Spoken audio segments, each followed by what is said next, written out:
ओम शांति।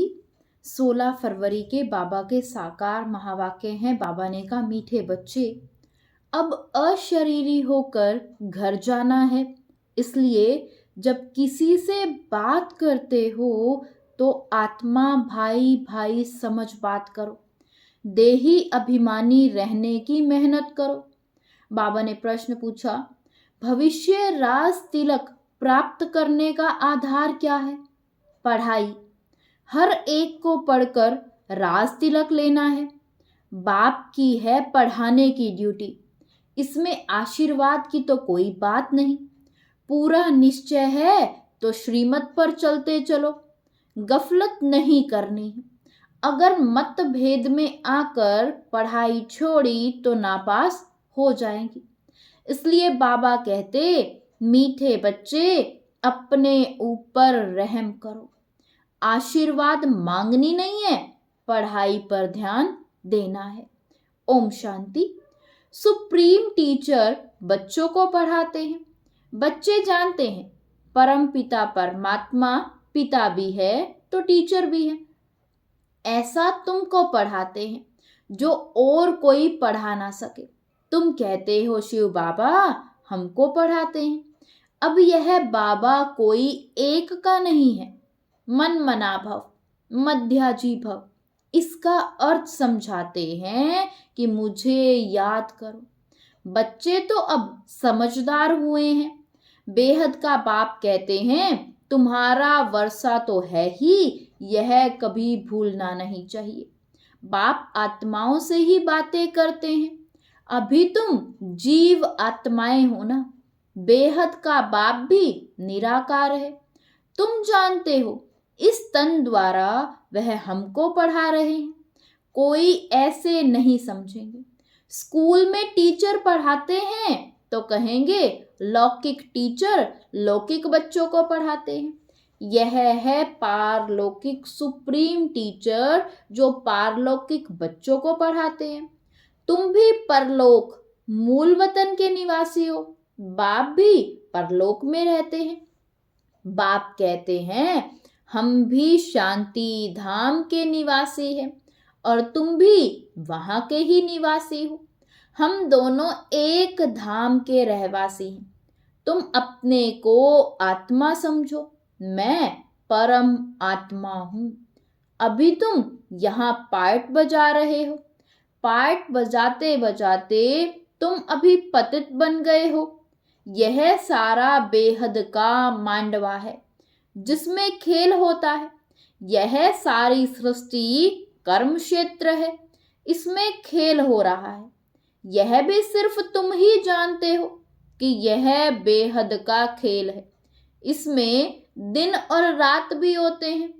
सूर्य और चांद कितनी बेहद की रोशनी देते हैं। यह है बेहद की बात। अभी तुमको ज्ञान भी है। रचता ही आकर रचता और रचना के आदि मध्य अंत का परिचय देते। बाप कहते हैं, तुमको रचना के आदि मध्य अंत का राज सुनाने आया हूं। यह पाठशाला है, पढ़ाने वाला अभोक्ता है। ऐसे कोई नहीं कहेंगे कि हम अभोक्ता हैं। अहमदाबाद में एक साधु ऐसे कहता था, परंतु बाद में ठगी पकड़ी गई। इस समय ठगी भी बहुत निकल पड़ी है। वेशधारी बहुत हैं, इनको तो कोई वेश है नहीं। मनुष्य समझते हैं श्री कृष्ण ने गीता सुनाई, तो आजकल कितने श्री कृष्ण बन पड़ते हैं। अब इतने श्री कृष्ण तो होते नहीं। यहां तो तुमको शिव बाबा आकर के पढ़ाते हैं, आत्माओं को सुनाते हैं। तुमको बार बार कहा गया है कि अपने को आत्मा समझ भाई भाई को सुनाओ। बुद्धि में रहे बाबा की नॉलेज हम भाइयों को सुनाते हैं। मेल अथवा फीमेल दोनों भाई भाई हैं। इसलिए बाप कहते हैं, तुम सब मेरे वर्षे के हकदार हो। वैसे फीमेल को वर्षा नहीं मिलता है क्योंकि उनको ससुर घर जाना है। यहाँ तो है ही सब आत्माएं, अशरीरी होकर जाना है घर। अभी तो तुमको ज्ञान रतन मिले हैं, यह अविनाशी ज्ञान रतन बन जाते हैं। आत्मा ही ज्ञान का सागर बनती है, आत्मा ही सब कुछ करती है, परंतु मनुष्यों को देह अभिमान होने के कारण देही अभिमानी बनते नहीं हैं। अब तुमको देही अभिमानी बन एक बाप को याद करना है। कुछ तो मेहनत चाहिए ना। लौकिक गुरु को कितना याद करते हैं, मूर्ति रख देते हैं। अब कहाँ शिव का चित्र और कहाँ मनुष्य का चित्र, रात दिन का फर्क है ना। वह गुरुओं का फोटो पहन लेते हैं। पति लोगों को अच्छा नहीं लगता कि दूसरों का फोटो पहने। हाँ, शिव का पहनेंगे तो वह सबको अच्छा लगेगा, क्योंकि वह तो है ही परम पिता परमात्मा ना। उनका चित्र तो होना चाहिए। यह है गले का हार बनाने वाला। तुम रुद्रमाला का मोती बनेंगे। यूं तो सारी दुनिया रुद्रमाला भी है, प्रजापिता ब्रह्मा की माला भी है। ऊपर में सिजरा है, वह है हद का सिजरा और यह है बेहद का। जो भी मनुष्य मात्र है, सबकी माला है। आत्मा कितनी छोटे से छोटी बिंदी है, बिल्कुल छोटी बिंदी है। ऐसे ऐसे बिंदी देते जाओ तो अनगिनत हो जाएगी। गिनती करते करते थक जाएंगे, परंतु देखो आत्मा का झाड़ कितना छोटा है। ब्रह्म तत्व में बहुत थोड़ी जगह में रहती है। वह फिर यहाँ आती हैं पार्ट बजाने, तो यहाँ फिर कितनी लंबी चौड़ी दुनिया है। कहाँ कहाँ एरोप्लेन में जाते हैं, वहां फिर एरोप्लेन आदि की तो दरकार नहीं। आत्माओं का छोटा सा झाड़ है, यहाँ मनुष्यों का कितना बड़ा झाड़ है।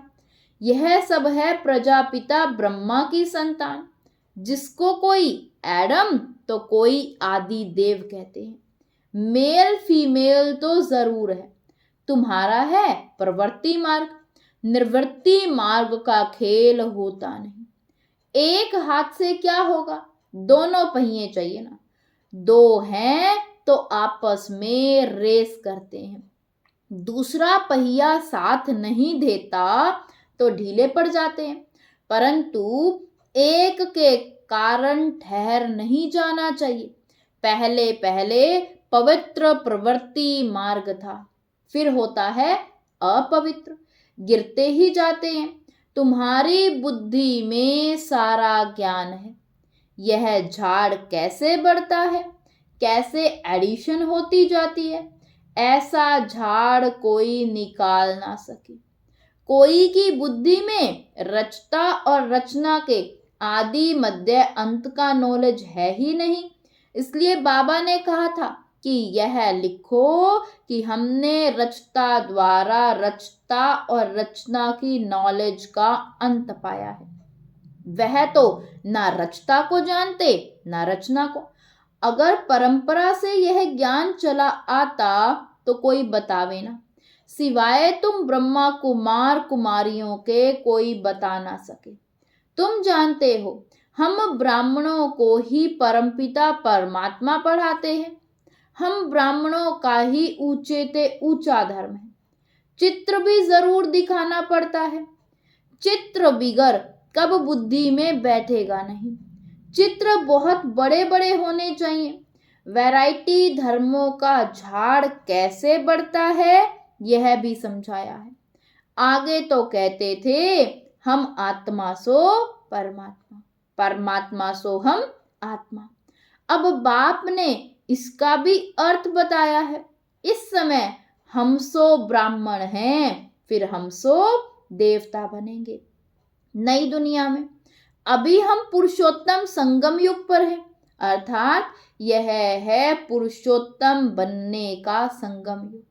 यह सब तुम समझा सकते हो। रचता और रचना का अर्थ, हमसो का अर्थ, ओम अर्थात मैं आत्मा फर्स्ट, फिर यह शरीर है। आत्मा अविनाशी और यह शरीर विनाशी। हम यह शरीर धारण कर पार्ट बजाते हैं, इसको कहा जाता है आत्म अभिमानी। हम आत्मा फलाना पार्ट बजाती है, हम आत्मा यह करती हैं, हम आत्मा परमात्मा के बच्चे हैं। कितना वंडरफुल ज्ञान है ना। यह ज्ञान बाप में ही है, इसलिए बाप को ही बुलाते हैं। बाप है ज्ञान का सागर, उनकी भेंट में फिर है अज्ञान के सागर। आधा कल्प है ज्ञान, आधा कल्प है अज्ञान। ज्ञान का किसी को पता ही नहीं। ज्ञान कहा जाता है रचता द्वारा रचना को जानना। तो जरूर रचता में ही ज्ञान है ना, इसलिए उनको क्रिएटर कहा जाता है। मनुष्य समझते हैं क्रिएटर ने यह रचना रची है, बाप समझाते हैं यह तो अनादि बना बनाया खेल है। कहते हैं पतित पावन आओ, तो रचता कैसे कहेंगे? रचता तब कहें जब प्रलय हो फिर रचे। बाप तो पतित दुनिया को पावन बनाते हैं। तो यह सारे विश्व का जो झाड़ है, उनके आदि मध्य अंत को तो मीठे मीठे बच्चे ही जानते हैं। जैसे माली हर एक बीज को और झाड़ को जानते हैं ना, बीज को देखने से सारा झाड़ बुद्धि में आ जाता है। तो यह है ह्यूमैनिटी का अर्थात मनुष्य सृष्टि का बीज। उन्हें कोई नहीं जानते, गाते भी हैं परम पिता परमात्मा सृष्टि का बीज रूप है। सत चित आनंद स्वरूप है, सुख शांति पवित्रता का सागर है। तुम जानते हो यह सारा ज्ञान परम पिता परमात्मा इस शरीर द्वारा ही दे रहे हैं। तो जरूर यहाँ आएंगे ना। पतितों को पावन प्रेरणा से कैसे बनाएंगे? तो बाप यहाँ आकर सबको पावन बनाकर ले जाते हैं। वह बाप ही तुमको पाठ पढ़ा रहे हैं। यह है पुरुषोत्तम संगम युग। इस पर तुम भाषण कर सकते हो कि कैसे पुरुष तमो प्रधान से श्रेष्ठ सतो प्रधान बनते हैं। तुम्हारे पास टॉपिक तो बहुत है। यह पतित तमो प्रधान दुनिया सतो प्रधान कैसे बनती है, यह भी समझने लायक है। आगे चलकर तुम्हारा यह ज्ञान सुनेंगे, भल छोड़ भी देंगे फिर आएंगे, क्योंकि गति सदगति की हट्टी एक ही है। तुम कह सकते हो कि सर्व का सदगति दाता एक बाप ही है। उनको श्री श्री कहते हैं। श्रेष्ठ ते श्रेष्ठ है परमपिता परमात्मा, वो हमें श्रेष्ठ बनाते हैं। श्रेष्ठ है सतयुग, भ्रष्ट है कलयुग। कहते भी हैं भ्रष्टाचारी, परंतु अपने को नहीं समझते। पतित दुनिया में एक भी श्रेष्ठ नहीं। श्री श्री जब आए तब आकर के ही बनाए। श्री का टाइटल सतयुग आदि में देवताओं का था। यहाँ तो सबको श्री श्री कह देते हैं। वास्तव में श्री अक्षर है ही पवित्रता का। दूसरे धर्म वाले कोई भी अपने को श्री नहीं कहते। श्री पोप कहेंगे क्या? यहाँ तो सबको कहते रहते हैं। कहाँ हंस मोती चुगने वाले हैं, कहाँ बगुले गंद खाने वाले हैं। फर्क तो है ना। यह देवताएं हैं फूल, वह है गार्डन ऑफ अल्लाह। बाप तुमको फूल बना रहे हैं। बाकी फूलों में वैरायटी है। सबसे अच्छा फूल है किंग फ्लावर। वह लक्ष्मी नारायण को नई दुनिया का किंग क्वीन फ्लावर कहेंगे। तुम बच्चों को आंतरिक खुशी होनी चाहिए, जिसमें बाहर का कुछ करना नहीं होता। यह बत्तियां आदि जलाने का भी अर्थ चाहिए। शिव जयंती पर जलानी चाहिए या दिवाली पर? दिवाली पर लक्ष्मी का आह्वान करते हैं, उनसे पैसे मांगते हैं, जबकि भंडारा भरने वाला तो शिव भोला भंडारी है। तुम जानते हो शिव बाबा द्वारा हमारा अखुट खजाना भर जाता है। यह ज्ञान रतन धन है। वहां तो तुम्हारे पास अथाह धन रहता है। नई दुनिया में तुम माला माल हो जाएंगे। सतयुग में ढेरों के ढेर हीरे जवाहरात थे, फिर वो ही होंगे। मनुष्य मूंझते हैं, यह सब खत्म होगा, फिर कहां से आएगा? खानियां खुद गई, पहाड़ियां टूट गई, फिर कैसे होगा?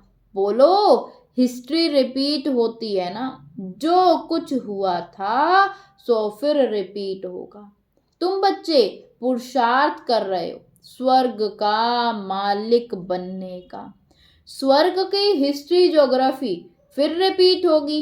गीत में भी है ना, आपने सारी सृष्टि, सारा समुंदर, सारी पृथ्वी हमको दे दी, जो कोई हमसे छीन नहीं सकता।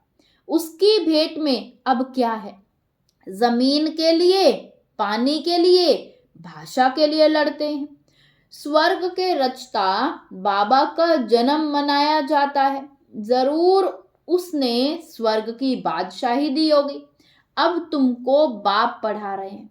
तुमको इस शरीर के नाम रूप से न्यारा हो अपने को आत्मा समझना है, पवित्र बनना है, या तो योग बल से या तो सजाएं खाकर। फिर पद भी कम हो जाता है। स्टूडेंट की बुद्धि में रहता है ना, हम इतना मर्तबा पाते हैं, टीचर ने इतना पढ़ाया है, फिर टीचर को भी सौगात देते हैं।